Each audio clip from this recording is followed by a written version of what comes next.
La ciudad estaba despertando cuando la niña apareció en la esquina de Vía Márquez.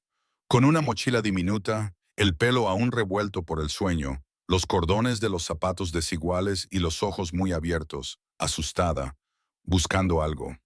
Se detuvo frente a él, el hombre al que todos los adultos cruzaban la calle para evitar, el hombre al que los periódicos llamaban el fantasma de Polarmo, el hombre cuyo nombre la policía solo susurraba, un jefe de la mafia. Estaba saliendo de su sedán negro cuando ella le tiró de la chaqueta. Señor, susurró, ¿puede acompañarme al colegio hoy? No me siento segura. Toda su gente se quedó paralizada. Su chofer tragó saliva. Incluso los perros callejeros parecieron dejar de respirar. Nadie le pedía seguridad. La gente le pedía clemencia o prórrogas para pagar sus deudas o perdón por errores de los que no habían sobrevivido, pero nunca esto. Se arrodilló lentamente, con voz baja. ¿Por qué no te sientes segura, Picolina? La niña dudó y luego señaló al otro lado de la calle. Un hombre la observaba con las manos metidas en los bolsillos, una sonrisa que no llegaba a sus ojos. El pulso del jefe se aceleró de golpe porque reconoció ese rostro, el de un depredador, un traficante, un hombre con el que la propia mafia se negaba a hacer negocios. La voz de la niña se quebró de nuevo. Solo quiero llegar al colegio hoy sin que él me siga. El jefe de la mafia se levantó y lo que hizo a continuación, a plena luz del día, en una calle tranquila, delante de vecinos medio dormidos, conmocionó a toda la ciudad y desencadenó una guerra que nadie vio venir. Quédate conmigo hasta el final, porque la verdad que se esconde tras el miedo de esa niña y la reacción del jefe te dejará sin palabras. Antes de empezar, no olvides darle a me gusta a este video, suscribirte y comentar desde dónde lo estás viendo. Ahora, empecemos. Se llamaba Sofia Benedetti y tenía 7 años. Nació en el corazón del barrio más peligroso de Polarmo, donde los niños aprendían a caminar en silencio y a hablar aún más bajo, donde las madres mantenían a sus hijas cerca y los padres tenían 3 trabajos solo para sobrevivir un mes más. Sofía vivía con su abuela, Nona María, en un apartamento pequeño encima de la vieja panadería de la Vía Márquez. Sus padres habían muerto en un accidente de coche 2 años antes. El tipo de accidente que ocurre cuando no puedes permitirte arreglar los frenos y la lluvia invernal convierte las carreteras de montaña en mortíferas. Nona María tenía 73 años, manos artríticas, vista deteriorada, una pensión tan pequeña que apenas cubría el alquiler. Amaba a Sofía con todo lo que le quedaba. Pero el amor no impide que los depredadores cacen. Durante 3 semanas, Sofía le había estado contando a su abuela sobre el hombre, cómo esperaba cerca de las puertas de la escuela todas las mañanas, cómo la seguía por la vía Torino, cómo sabía su nombre aunque ella nunca le había hablado. Siempre me sonríe. Nona. Sofía había susurrado una noche mientras picoteaba su pasta, pero su sonrisa me hace daño al estómago. Nona María había llamado a la policía 2 veces. El agente Richie tomó notas, asintió con simpatía y explicó que sin pruebas de contacto real o amenazas, no podían investigar. Los niños tienen mucha imaginación, dijo. A veces malinterpretan los gestos amistosos de los adultos. La directora de la escuela, la señora Ferretti, se mostró igualmente desdeñosa. Quizás Sofía estaba teniendo dificultades para adaptarse tras perder a sus padres. Quizás necesitaba terapia. Quizás Nona María estaba siendo sobreprotectora. Pero Sofía sabía lo que había visto. El hombre no era amistoso. Estaba al acecho. Y cada mañana la casa se volvía más audaz. Esa mañana en particular, el 15 de octubre, Sofía se despertó y encontró a Nona María desplomada en la cocina. No estaba muerta, solo agotada. Sus medicamentos se habían acabado 3 días antes. La farmacia ya no le concedía crédito. Su cuerpo simplemente se estaba rindiendo. Sofía le preparó un té a su abuela, la cubrió con la manta buena y le besó la frente. Quédate en la cama hoy, Nona. Puedo ir sola al colegio. Pero cuando salió a la Vía Márquez, con la mochila rebotando contra su pequeño cuerpo, lo vio inmediatamente apoyado contra la fuente, mirando, esperando. Y por primera vez en 3 semanas, No fingía leer el periódico ni mirar su teléfono. La miraba directamente, con una sonrisa más amplia que nunca. Los pies de Sofía se detuvieron. Se le cortó la respiración. Miró hacia su edificio, pero Nana María no podía ayudarla. Miró hacia la escuela, a 6 manzanas de distancia, y solo vio calles vacías. Fue entonces cuando el sedán negro se detuvo junto a la acera. Salvatore Romano, 46 años, jefe mafioso de tercera generación, un hombre que controlaba la mitad de los muelles, una cuarta parte de los contratos de construcción y todas las operaciones de juego ilegal al sur de la catedral. Su reputación se basaba en la violencia calculada y la lealtad absoluta a su código. Pero Salvatore tenía una regla que lo diferenciaba de otros jefes de la ciudad. Los niños eran intocables, no solo su propia hija, que vivía a salvo en Milán con su madre. Todos los niños. Cualquiera que hiciera daño a un niño tenía que responder ante él personalmente. Esta regla le había costado dinero, rutas de tráfico que no aceptaba, operaciones de drogas que no financiaba, asociaciones que rechazaba. Pero había líneas que no se podían cruzar, ni siquiera por dinero. Cuando Sofía se acercó a su coche aquella mañana, con su manita buscando su caro abrigo, Salvatore vio algo que le heló la sangre. Puro terror en los ojos de una niña. El tipo de miedo que significaba que alguien estaba a punto de hacer algo imperdonable. ¿Puedes acompañarme al colegio hoy? No me siento segura. 6 palabras que lo cambiaron todo. Salvatore siguió con la mirada el dedo que ella señalaba al otro lado de la calle.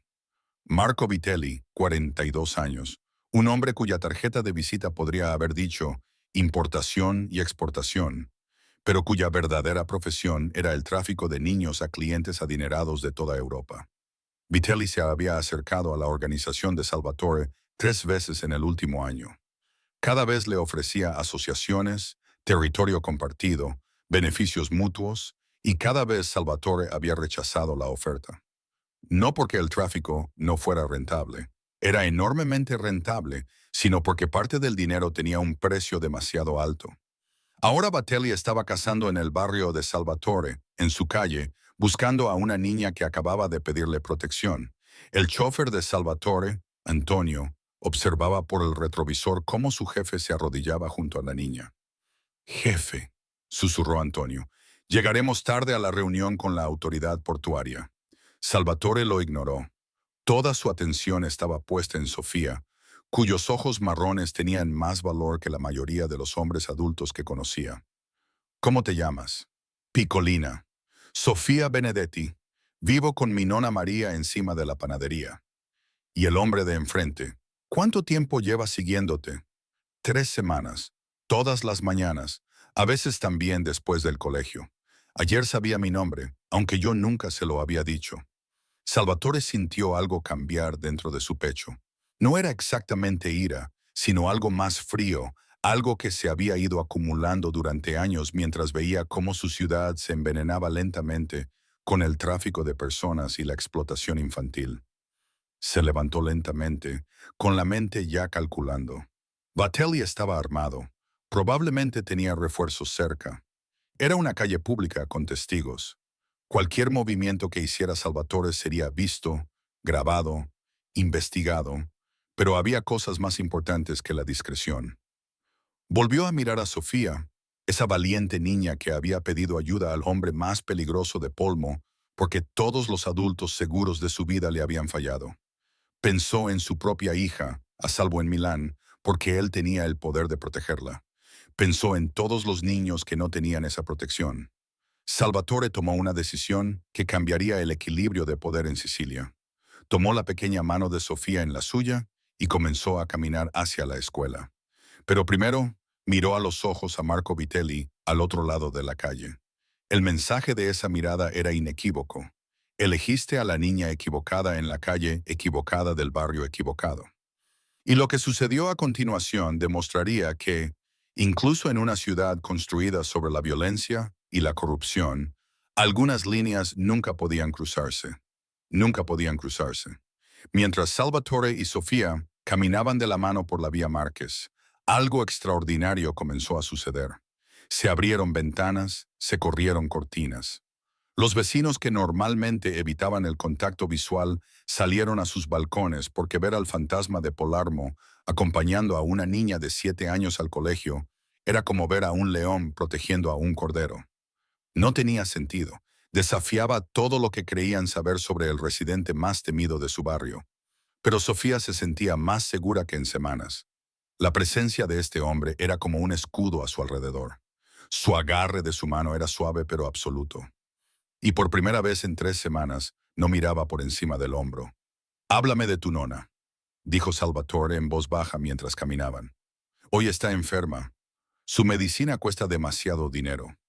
A veces llora cuando cree que estoy durmiendo porque no puede comprar comida y medicina en la misma semana». Salvatore apretó la mandíbula. Conocía esa historia. La conocía porque se repetía en docenas de apartamentos de su barrio.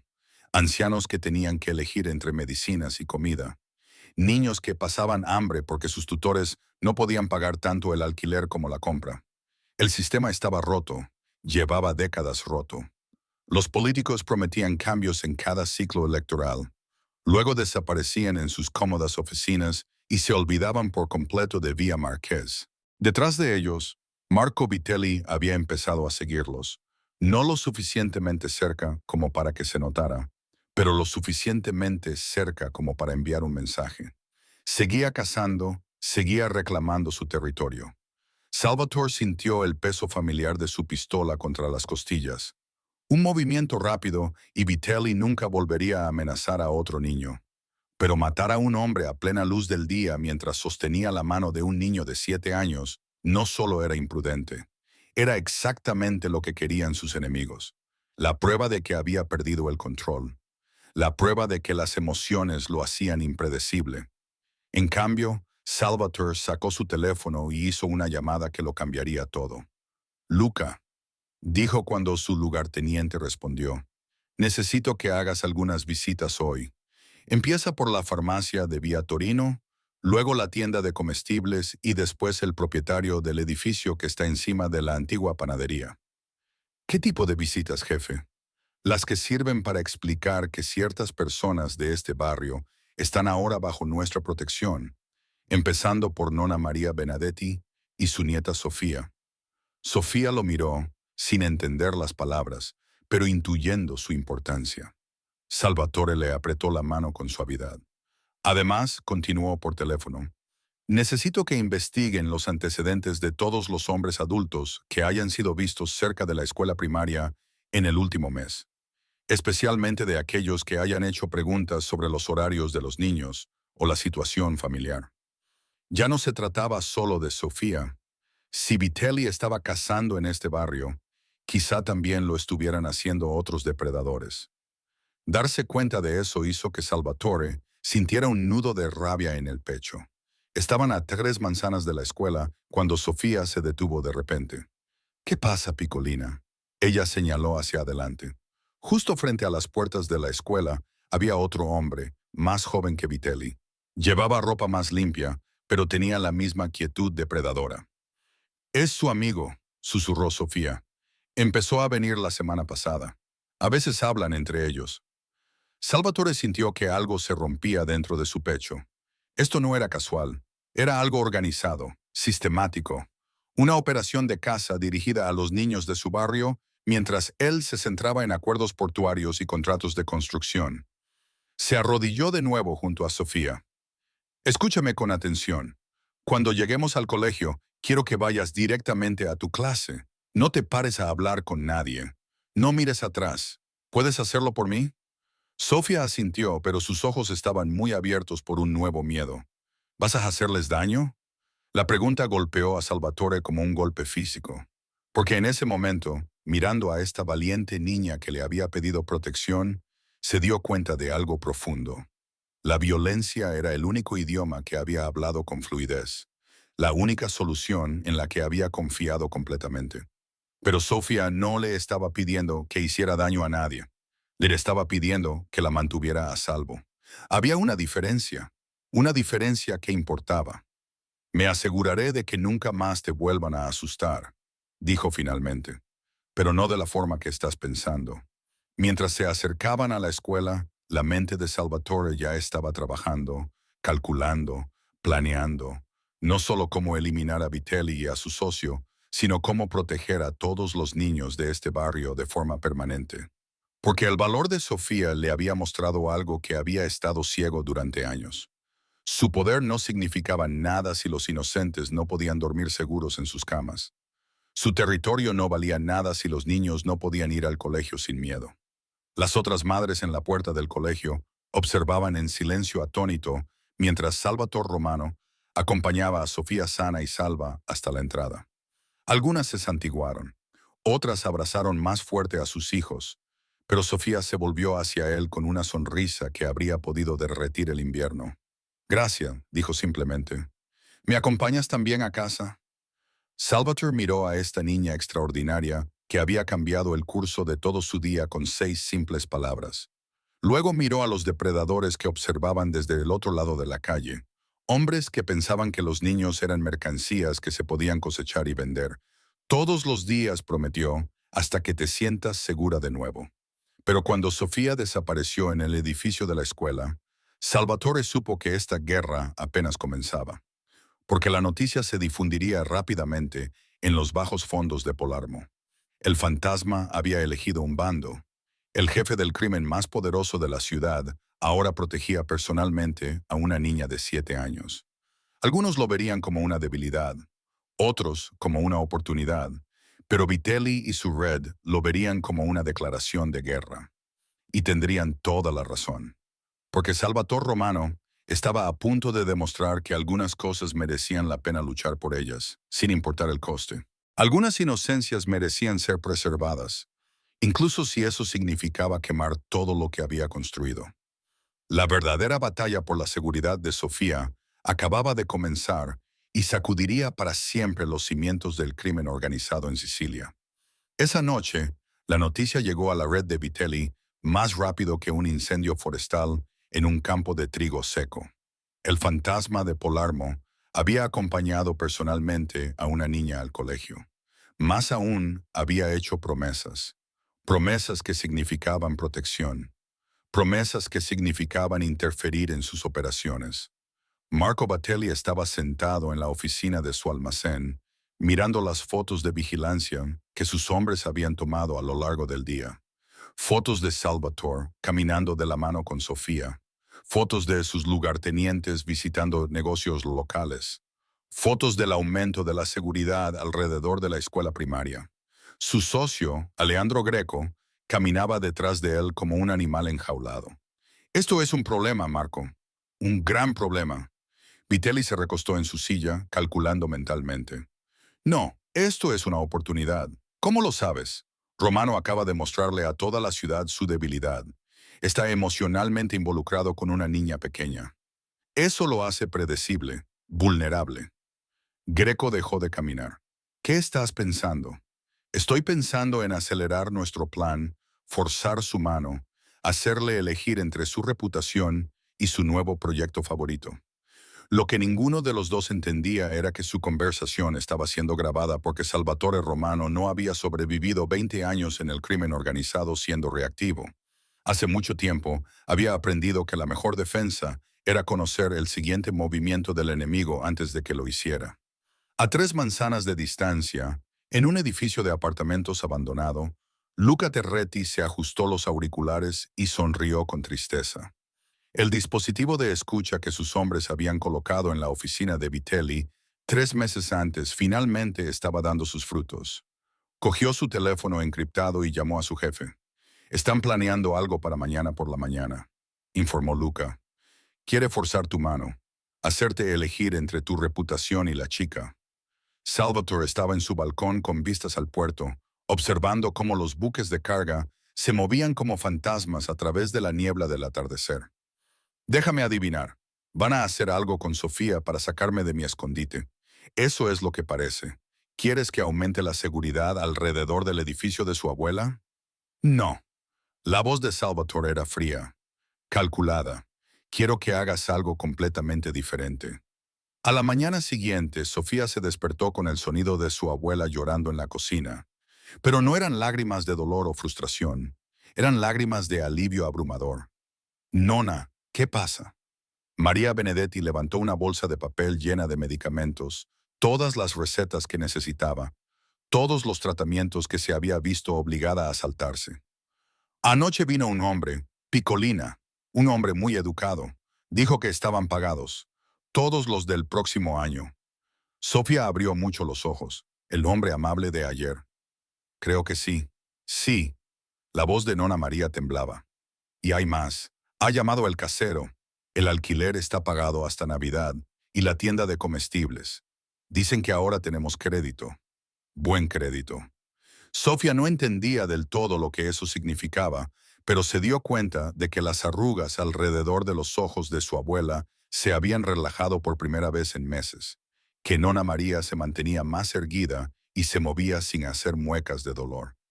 Mientras se preparaban para ir al colegio esa mañana, Sofía sintió algo que no había experimentado en semanas. Esperanza. Esperanza real y genuina. De que tal vez, solo tal vez, las cosas podrían mejorar. Pero a 3 manzanas de distancia, Marco Vitelli estaba poniendo en marcha su plan. La niña sale de su edificio a las 8:15 todas las mañanas. Le dijo a su equipo. Romano no puede estar en todas partes. Tiene otros negocios que atender, otras obligaciones. Hoy la secuestramos antes de que él aparezca. Su lugarteniente, Franco Torino, se movió incómodo. Jefe, ¿secuestrar a una niña directamente? Eso va a llamar la atención. Muchas. Eso es exactamente lo que quiero, espetó Vitelli. Romano cree que puede interferir en nuestras operaciones porque tiene un vínculo sentimental con una niña. Hoy aprenderá lo que pasa cuando las emociones nublan el juicio. Lo que Vitelli no sabía era que Salvatore había previsto exactamente esta jugada, porque los hombres como Vitelli eran predecibles en su arrogancia. Siempre iban a más, siempre presionaban más cuando se les presionaba. A las 8:00 en punto, Sofía salió de su edificio con su abuela. Decidieron ir juntas al colegio andando. Nona María se sentía con fuerzas, animada por la medicación que por fin había podido tomar. Pero al doblar la esquina de Vía Márquez, se encontraron con algo extraordinario esperándolas. Salvatore Romano no estaba solo. Junto a él había 12 hombres vestidos con trajes oscuros. No era su pandilla habitual. Eran hombres diferentes, más mayores, más distinguidos, cuya presencia inspiraba respeto, incluso a otros jefes del crimen. Sofía reconoció a Salvatore inmediatamente y corrió hacia él con el entusiasmo intrépido que solo los niños poseen. «¿Has vuelto? Te prometí que lo haría», dijo él, arrodillándose a su altura. «Pero hoy he traído algunos amigos». Los hombres que estaban detrás de él saludaron cortésmente a Sofía y a su abuela. Su actitud era respetuosa, casi paternal, pero sus ojos permanecían alerta, escudriñando la calle con precisión profesional. Nona María se acercó con cautela. «Señor Romano, no sé cómo agradecerle lo de ayer, la medicina, el alquiler, todo. No hay por qué dar las gracias, señora Benedetti. Sofía está ahora bajo nuestra protección. Esa protección se extiende a la familia». Mientras se dirigían hacia la escuela, Sofía notó algo diferente en el barrio. Había más gente de lo habitual en las calles. Los tenderos se asomaban a las puertas de sus tiendas. Las madres con niños caminaban decididas en la misma dirección. «¿Por qué hay tanta gente hoy?», preguntó. Salvatore sonrió. «Las noticias vuelan en los barrios pequeños, Picolina. La gente se ha enterado de lo que pasó ayer. Quieren mostrar su apoyo». Lo que no le dijo era que la mitad de la gente que había en la calle eran sus socios, colocados estratégicamente para interceptar cualquier amenaza. La otra mitad eran vecinos auténticos que se habían sentido inspirados al ver al residente más temido proteger a la niña más vulnerable. A 2 manzanas de la escuela, el plan de Vitelli comenzó a desarrollarse. Franco Torino salió de detrás de un coche aparcado y se dirigió hacia Sofía con una naturalidad ensayada. En su mente, el secuestro sería sencillo. Arrebatar a la niña mientras Romano estaba distraído. Desaparecería en el laberinto de callejones detrás del mercado. Dio exactamente 3 pasos antes de encontrarse rodeado. No por los hombres de Salvatore, sino por los propios vecinos. La señora Key, la esposa del panadero, se interpuso directamente en su camino. Disculpe, pero va en la dirección equivocada. El señor Alberti, que regentaba el kiosco, apareció a la izquierda de Franco. Sí, la escuela está en esa dirección. Se ha perdido. Más vecinos aparecieron como de la nada. No eran amenazantes, solo estaban allí, creando un muro humano entre Franco y Sofía sin que nadie dijera una palabra sobre lo que realmente estaba pasando. Franco miró a su alrededor confundido y cada vez más asustado. El plan no debía funcionar así. ¿Dónde estaba el caos? ¿Dónde estaba la oportunidad? Salvatore observaba desde 6 metros de distancia. Con la mano de Sofía segura en la suya, sintió algo que no había experimentado en décadas. Orgullo. No por su propio poder, sino por su comunidad. Estas personas habían visto el mal acercándose a una de sus hijas e instintivamente se movieron para protegerla.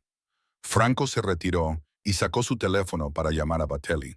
Pero antes de que pudiera marcar, dos agentes de policía se le acercaron por detrás. Disculpe, señor, dijo cortésmente el agente Richie. Hemos recibido informes de actividad sospechosa en esta zona. ¿Le importa si le hacemos algunas preguntas? Franco abrió mucho los ojos. No he hecho nada malo. Por supuesto que no, solo es una rutina. Pero necesitaremos ver alguna identificación. Lo que Franco no sabía era que el agente Richie había recibido una pista anónima 20 minutos antes, un informe detallado sobre unos hombres que planeaban secuestrar a una niña en ese mismo lugar. La pista incluía la descripción de Franco, el número de matrícula de su coche y sus antecedentes penales.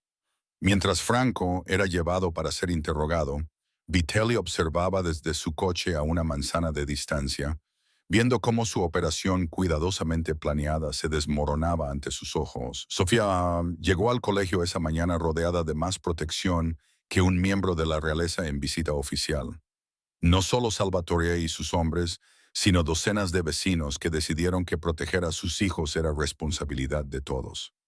El director Ferretti, que unos días antes había restado importancia a los temores de Sofía, ahora se encontraba en la puerta del colegio observando esta muestra sin precedentes de solidaridad comunitaria.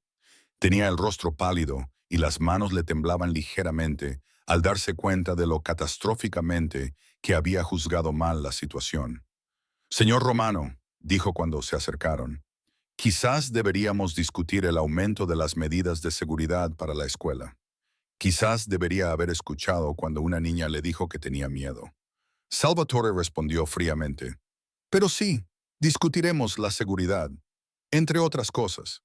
Cuando Sofía desapareció en el edificio, a salvo y sonriente, Salvatore se volvió para dirigirse a la multitud que se había reunido.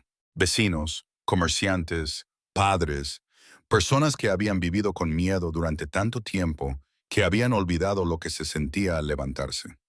Lo que ha pasado aquí hoy, dijo, con la voz resonando al otro lado de la calle. Así es como debería ser siempre. Niños protegidos, comunidad unida, el mal reconocido y detenido antes de que pueda echar raíces. Hizo una pausa y miró a los ojos a rostros que conocía desde hacía años, pero que nunca había visto realmente. Este barrio nos pertenece a todos y todos tenemos la responsabilidad de mantenerlo seguro. Pero incluso cuando la multitud se dispersó, incluso cuando la vida normal se reanudó, Salvatore sabía que esta victoria era temporal. Vitelli se reagruparía, planearía de otra manera, intensificaría aún más sus acciones. Porque los hombres como Vitelli no se rendían, se adaptaban. Y la guerra por la seguridad de Sofía, por la seguridad de todos los niños de Palermo, estaba lejos de terminar.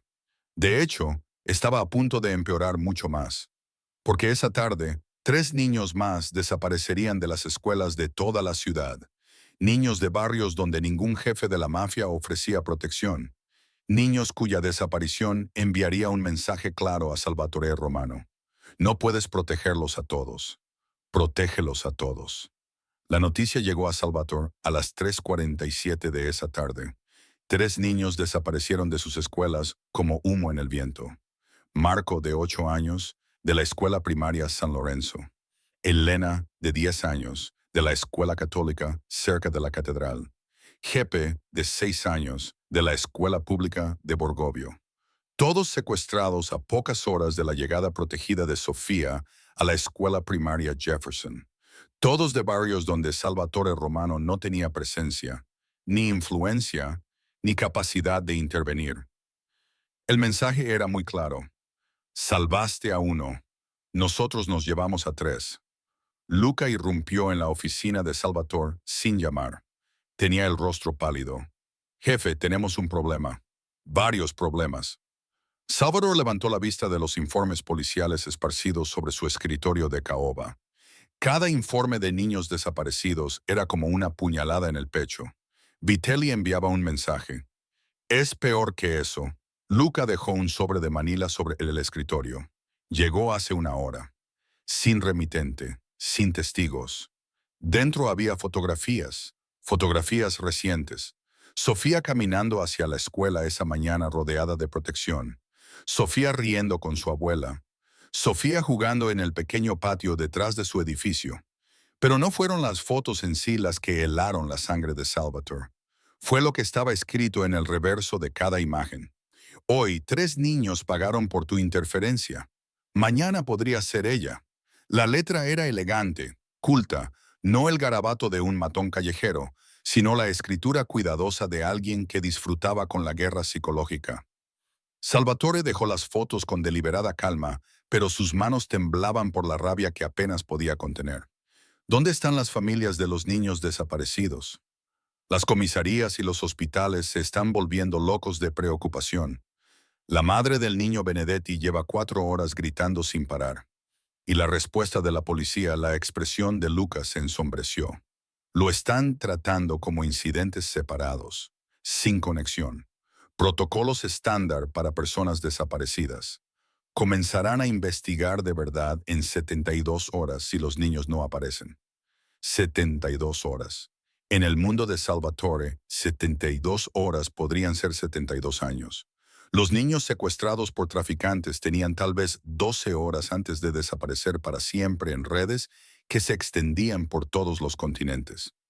Consígueme las direcciones de las 3 familias, dijo Salvatore poniéndose de pie. Y moviliza a todo el mundo, a todos los socios, a todos los contactos, a todos los favores que nos deben. Quiero que se registre toda la ciudad. Jefe, esto podría ser una trampa. Vitelli podría estar intentando sacarnos de quicio, dispersar nuestros recursos mientras hace otro movimiento contra Sofía. Salvatore se detuvo en la ventana de su oficina, mirando hacia el puerto, donde los buques de carga legítimos se mezclaban con embarcaciones que transportaban cargas más oscuras. Entonces no le daremos esa oportunidad. Se volvió hacia Luca, con la decisión ya tomada. Duplica la protección de Sofía. Triplícala. Quiero que el edificio de su abuela esté cerrado como una fortaleza. Pero no vamos a abandonar a los otros niños. Las familias no confiarán en nosotros. Somos la mafia.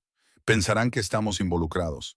Entonces tendremos que demostrarles que se equivocan. Lo que Salvatore estaba contemplando iba en contra de todos los principios del crimen organizado que había aprendido. Los jefes de la mafia no rescataban a niños al azar de operaciones rivales. No se exponían para ayudar a familias que no podían pagar por protección. Pero al mirar esas fotografías de Sofía, recordando la confianza en sus ojos de 7 años cuando le pidió ayuda, Salvatore se dio cuenta de algo profundo. Algunas cosas importaban más que la tradición. Algunas luchas merecían la pena, independientemente del coste estratégico. 20 minutos más tarde, Salvatore Romano entró en el pequeño apartamento donde la madre de Marco Benedetti estaba sentada, rodeada de policías inútiles y vecinos bien intencionados. La habitación se quedó en silencio. Las conversaciones se detuvieron a mitad de frase. Incluso los llantos se detuvieron cuando todos reconocieron al jefe del crimen más poderoso de Palermo de pie en la puerta. La señora Benedetti levantó la vista con los ojos hinchados, el rostro convertido en una máscara de dolor y agotamiento. ¿Qué quiere? ¿No hemos sufrido ya lo suficiente? Salvatore se quitó su costoso sombrero y lo sostuvo respetuosamente con ambas manos. Señora, estoy aquí para ayudar a encontrar a su hijo. Ayudar. Su voz se quebró con una risa amarga. Gente como usted es la razón por la que los niños desaparecen en primer lugar. La acusación le golpeó como un golpe físico porque contenía verdad. ¿Cuántas veces su organización había mirado hacia otro lado cuando los niños sufrían? ¿Cuántas veces había importado más el beneficio que la protección? Tiene razón, dijo en voz baja. Pero hoy eso cambia. Le doy mi palabra de que encontraré a Marco y lo traeré a casa sano y salvo. La señora Benedetti lo miró fijamente, buscando en su rostro algún indicio de engaño, algún indicio de la trampa que sabía que se avecinaba. ¿Qué quiere a cambio? Nada. Absolutamente nada. Los agentes de policía presentes en la habitación intercambiaron miradas nerviosas. Así no funcionaba el crimen organizado. Siempre había condiciones, siempre había precios, siempre había deudas que pagar más tarde. Pero el lugarteniente de Salvatore le susurró algo al oído que lo aclaró todo. Jefe, el chico, Marco Benedetti, tiene la misma edad que tenía su hija cuando la envió a Milán. La conexión golpeó a Salvatore como un rayo. Su propia hija, Isabela, a salvo en su colegio privado, a cientos de kilómetros de distancia, porque él tenía el poder de protegerla. Pero ¿qué pasaba con los niños cuyos padres no eran jefes del crimen? ¿Qué pasaba con los inocentes que no tenían a nadie a quien llamar cuando el mal llamaba a su puerta? Se arrodilló junto a la silla de la señora Benedette y le habló directamente, ignorando a todos los demás presentes en la sala. Yo también tengo una hija, señora. Está a salvo porque me aseguré de que lo estuviera. Pero tú eres Marco. Elena, de la escuela de la catedral. El pequeño Giuseppe de Borgovio. Ellos merecen la misma seguridad que tiene mi Isabela. ¿Sabe usted de los otros niños? Los secuestraron para enviarme un mensaje porque ayer por la mañana una valiente niña me pidió que la acompañara a la escuela y yo le dije que sí. Ahora 3 niños están pagando el precio de mi decisión de proteger a uno. El rostro de la señora Benedetti se descompuso. Entonces esto es culpa mía. Marco se ha ido porque usted ayudó a otra persona. No. La voz de Salvatore transmitía una convicción absoluta. Esto es culpa de los hombres que piensan que los niños son mercancías que se pueden comprar y vender. Pero te prometo esto por la vida de mi hija. Encontraré a Marco. Los encontraré a todos. Se puso de pie y se dirigió a los presentes. A todos los que están aquí, corran la voz. Salvatore Romano garantiza personalmente el regreso seguro de estos niños. Cualquiera que tenga información, cualquier información, será recompensado más allá de su imaginación. Cualquiera que interfiera tendrá que responder ante mí personalmente. Mientras se preparaba para marcharse, la señora Benedetti le llamó. ¿Por qué?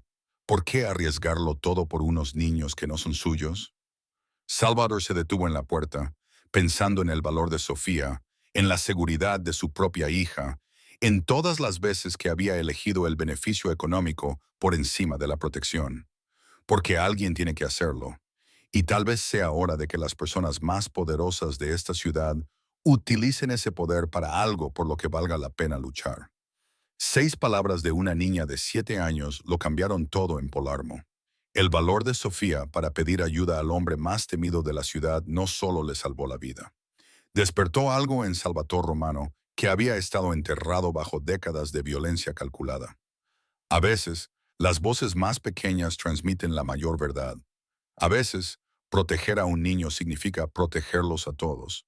Si esta historia te ha emocionado, pulsa el botón de suscribirse, porque el valor viene en todos los tamaños y los héroes no siempre son quienes esperas que sean.